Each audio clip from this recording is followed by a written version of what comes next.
বক্তব্যে বলেছি মিনহা খালাকনাকুম ওয়া ফিহা নুঈদুকুম ওয়া মিনহা নুখরিজুকুম তারাতান উখরা।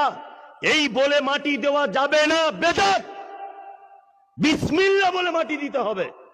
আর মিনহা খালাকনাকুম ওয়া ফিহা নুঈদুকুম ওয়া মিনহা নুখরিজুকুম তারাতান উখরা, এরকম একটা দোয়ার কথা আমরা জানি, বিভিন্ন হাদিসের কিতাবে আছে, কিন্তু সেটা বিশুদ্ধ নয়, সহিহ সনদে বর্ণিত হয় নাই।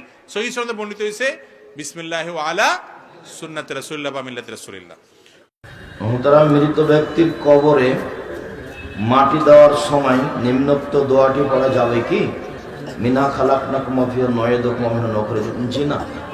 কিতাব মুসতাদরাক হাকিম, কিতাব সুনানুল কুবরা লিল বাইহাকি, আন আবি উমামা রাদিয়াল্লাহু তাআলা আবি উমামা থেকে এসেছে, ওয়ালা লাম্মা উদিয়া উম্মে কুলসুম ইবনাতি রাসূলিল্লাহ সাল্লাল্লাহু আলাইহি ওয়াসাল্লাম, আমাদের নবীর মেয়ে হযরত উম্মে কুলসুম রাদিয়াল্লাহু তাআলা আনহা, তাকে কবরে রাখা হলো দাফনের জন্য। ক্বালা রাসূলুল্লাহ সাল্লাল্লাহু আলাইহি ওয়াসাল্লাম, আমাদের নবী বলেছিলেন কি, মিনহা খালাকনাকুম ওয়া ফিহা নুঈদুকুম ওয়া মিনহা নুখরিজুকুম তারাতান উখরা।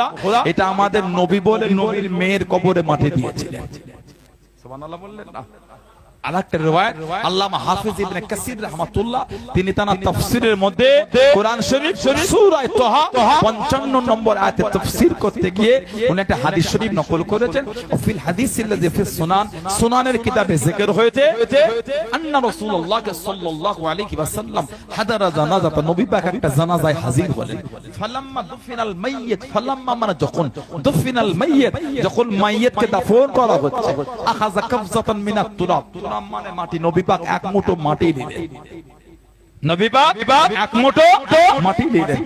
ফাআলকাহা ফিল কবরি, নবী পাক ওই মাটিটা কবরের মধ্যে দিয়ে দিলেন। হুম্মা, অতঃপর ক্বালা, আমাদের নবী বললেন মিনহা খালাকনাকুম, হুম্মা অতঃপর আখাযা, নবী পাক আরেক মুঠো মাটি দিলেন। ওয়া ক্বালা, আমাদের নবী আবারও বললেন অফিহা নুঈদুকুম, হুম্মা অতঃপর আখাযা উখরা, নবী পাক আবার এক মুঠো মাটি দিলেন। ওয়া ক্বালা, আমাদের নবী আবার বললেন ওয়া মিনহা নুখরিজুকুম তারাতান উখরা। আল্লাহ নবী তিন পাটে আয়াত পড়ে তিন মুঠো মাটি রাসূলুল্লাহ কবরে দিয়েছেন। জোরে বলো, আরেকটু জোরে বলা যাবে না? কেন বলছেন দলিল নাই? কেন বলে আপনি বিসমিল্লাহ বলে মাটি দিয়ে খুশি, আলহামদুলিল্লাহ, তাই দেন।